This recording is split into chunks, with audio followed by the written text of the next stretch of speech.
কিয়ামতের জ্ঞান কারো কাছে নাই। কিয়ামত কখন হবে এটা কেউ জানে না, কিন্তু কিয়ামতের নিদর্শন স্বয়ং কিছু রয়েছে। এটা নবীজি বর্ণনা করেছেন।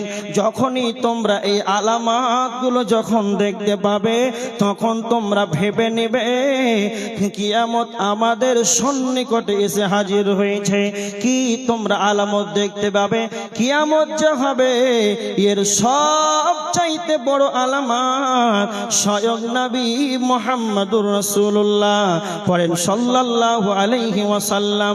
তিনি বলছেন সব চাইতে বড় কিয়ামতের আলামত যদি তোমরা দেখতে চাও, তাহলে তোমরা আমাকে নবী মুহাম্মদকে দেখো। আমি হলাম আখিরি জামানার নবী, আমি হলাম তোমাদের শেষ নবী। আমার পরে তোমাদের কোনো নবী আসবে না, তো আমার পর আর কোনো নবী আসবে না। তার মানে নবীজি আমাদের আখিরি শেষ পয়গম্বর। তো শেষ নবী মুহাম্মদ তিনি হলেন কিয়ামতের একটা বড় আলামত। নবীজি পৃথিবীতে চলে এসেছেন, এইটাই হলো কিয়ামতের একটা বড় আলামত। আর আরেকটা আলামত হলো ওয়ানশাক্কাল কমার, চন্দ্র দ্বিখণ্ডিত হয়েছে, চন্দ্র দুই টুকরো হয়েছে। মক্কাবাসীরা রাসূলকে বলতেন, হে নবী মুহাম্মদ, আপনি তো নবুয়ত দাবি করেছেন, আল্লাহ আপনাকে নবুয়ত দিয়েছে। হে নবী মুহাম্মদ, আপনি নিজেকে নবী বলে দাবি করেছেন, তো আপনি যদি নবী হন, আপনি যদি নবুয়ত পান, তাহলে চন্দ্রটাকে দুই টুকরো করে দেখিয়ে দাও। আল্লাহর কাছে দোয়া করলো, আল্লাহ তার দোয়া সুপারিশ গ্রহণ করলো, আল্লাহর হুকুমে চন্দ্র দুই টুকরো হয়ে গেল। তো এটাই হলো একটা কিয়ামতের বড় আলামত। আল্লাহর নবী বলেছেন যখন এগুলো চলে এসেছে, তার মানে তোমরা ভেবে নাও কিয়ামত আমাদের সন্নিকটে চলে এসেছে। আল্লাহর নবী বলেছেন ইন্না মিন আশরাতিস সাআ। তিরমিজি শরীফের হাদিসে এসেছে, আনাস বিন মালিক রাদিয়াল্লাহু তাআলা আনহু বর্ণনা করেছেন, ইন্না মিন আশরাতিস সাআ, কিয়ামতের নিদর্শন হলো ইরফাল ইলম ওয়া ইয়াদহারাল জাহাল ওয়া ইয়াফসুজ জিনা ওয়া তুশরিবাল খামর ওয়া ইয়াকসুরান নিসা। আল্লাহর নবী বলছেন তোমরা কিয়ামতের নিদর্শন দেখো, এইগুলো হলো কিয়ামতের নিদর্শন। মূর্খতা বেড়ে যাবে, গ্রামে পাড়াতে মহল্লাতে জেলাতে কান্ট্রিতে অশিক্ষিত হার হার করে অশিক্ষিত বাড়বে, শিক্ষিত কমে যাবে। ওয়া ইয়াদহারাল জাহাল, মূর্খতা বর্ষণ হবে রে। বর্তমান সমাজে আমাদের শিক্ষিতার হার বাড়ছে, আমাদের সমাজের ভিতরে MA পাস BA পাস, আমাদের সমাজের ভিতরে ম্যাট্রিক পাস উচ্চ মাধ্যমিক পাস, এমন একটা মানুষ নাই যে তার ডিগ্রি নাই, কিন্তু হারামখোর দাঁড়িয়ে দাঁড়িয়ে পেশাব করে। এক থেকে নিয়ে 1 ক্লাস থেকে MA পর্যন্ত তার ডিগ্রি আছে, DLED পাস আছে, SSC তার পরীক্ষাতে বসার যোগ্যতা রয়েছে, কিন্তু রব্বের হামহুমা কামা রব্বায়ানি সাগীরা, তার পেটে যদি 3-4 লাখ যদি মারে, তাহলে এই বাক্যগুলো বের হবে না, সূরা ফাতিহা বের হবে না। কিভাবে মসজিদ ঢুকবে বের হবে, আল্লাহর ঘর ঢুকবে বের হবে, কিভাবে পেশাব পায়খানাতে যাবে এইগুলো সে জানে না। তার মানে এগুলো শিক্ষিতের কোনো মূল্য নাই। এর জন্য আমার নবীজি বলেছেন তখনই কিয়ামত হবে রে।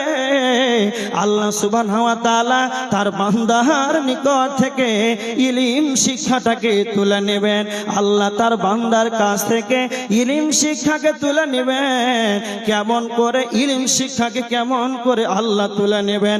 নবীজি বলেছেন আলেম ওলামার মৃত্যুর মাধ্যমে বড় বড় আলেমগুলো মারা যাবে, তখনই বিদ্যা উঠে যাবে। আমাদের কলকাতার আইনুল বাড়ি আলিয়াবি সাহেব, ঐতিহাসিক বক্তা বর্ধমানের গোলাপ মর্তুজা সাহেব, আব্দুল্লাহ বিন ইদ্রিস বহরমপুর বেলডাঙ্গা, এগুলো বড় বড় আলেম ছিল, পৃথিবীতে আজ নাই, এরা দুনিয়া থেকে চলে গিয়েছে। এরা এত বড় জ্ঞানী লোক ছিলেন। ইমাম বুখারী এসেছিলেন, ইমাম তিরমিজি এসেছিলেন, ইমাম নাসাই, ইমাম ইবনে মাজাহ, এরা পৃথিবীতে চলে এসেছিল কিন্তু তারা চলে গিয়েছে, আর পৃথিবীতে ইমাম বুখারী আসবে এটা আর আশা করা যায় না। তার মানে জ্ঞানীগুলো যখন চলে যাবে তখনই তোমরা ভেবে নাও, আলেম ওলামা যখন চলে যাবে তখনই তোমরা ভেবে নাও আল্লাহ তার ইলম শিক্ষাকে আস্তে আস্তে তুলতে লেগেছেন। এটাই হলো আল্লাহ তার বান্দাদের কাছ থেকে ইলম শিক্ষা তাকে তুলে নেবেন। এর জন্য আমার নবীজি বলছেন, আল্লাহ নবী বলছেন কিয়ামতের আলামত হলো মূর্খতা বর্ষণ হবে। নাম্বার 3, জেনা বাড়বে। মানুষকে এখন বর্তমান দেখেন জেনা আর জেনা, জেনা আর জেনা, ব্যবহারে জেনা বাড়বে। রাস্তাতে মানুষের কত রকম জেনা। যখন একটা মহিলা যখন বেপরদাই যখন বেরিয়ে যায়, ওই বেপরদার মহিলার কারণে পুরুষ তখন তার গুনাহে লিপ্ত হয়, তখন তার জেনা যখন বেশি হয়। তার মানে আপনি যদি এখন বাড়ি থেকে বের হন তাহলে আপনার নিজে সংরক্ষণ করার, আপনার নিজের চক্ষুকে হেফাজত করা খুব দায়ী হয়ে যাবে। আপনি বাসে যান, ট্রেনে যান, অটোতে যান, রিক্সাতে যান, বেপরদার নারী ঘাড় হাড় করে বাড়ছে। পুরুষদের এত ঠান্ডা লাগছে, পুরুষকে একটা জ্যাকেট পরতে হয়, টুপি পরতে হয়, মফলার পরতে হয়, কিন্তু বেহায়া মহিলাদেরকে তাদের মাথায় কাপড় নাই, তাদেরকে ঠান্ডা লাগে না।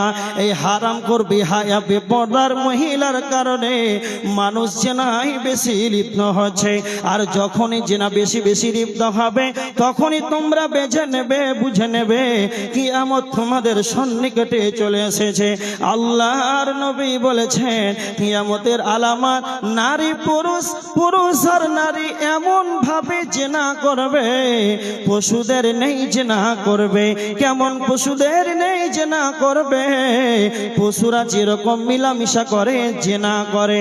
পশুরা যেরকম মিলিত হয়, একটা ষাঁড় যেমন গাভীর সঙ্গে মিলামিশা করে, রাস্তার ধারে একটা ষাঁড় যেমন গাভীর সঙ্গে মিলামিশা করে, রাস্তার ধারে তার সামনে দিজি আমি আব্দুল কাইয়ুম প্রধান বক্তা যাই, আপনাদের মসজিদের ইমাম সাহেব যদি যায়, আপনাদের ঈদগাহের ইমাম যদি যায়, আপনাদের গ্রামের প্রধান যদি যায়, আপনাদের গ্রামের হেডমাস্টার যদি যায়, তাহলে ওই ষাঁড়টাকে ওই গাভীটাকে লজ্জা লাগবে না?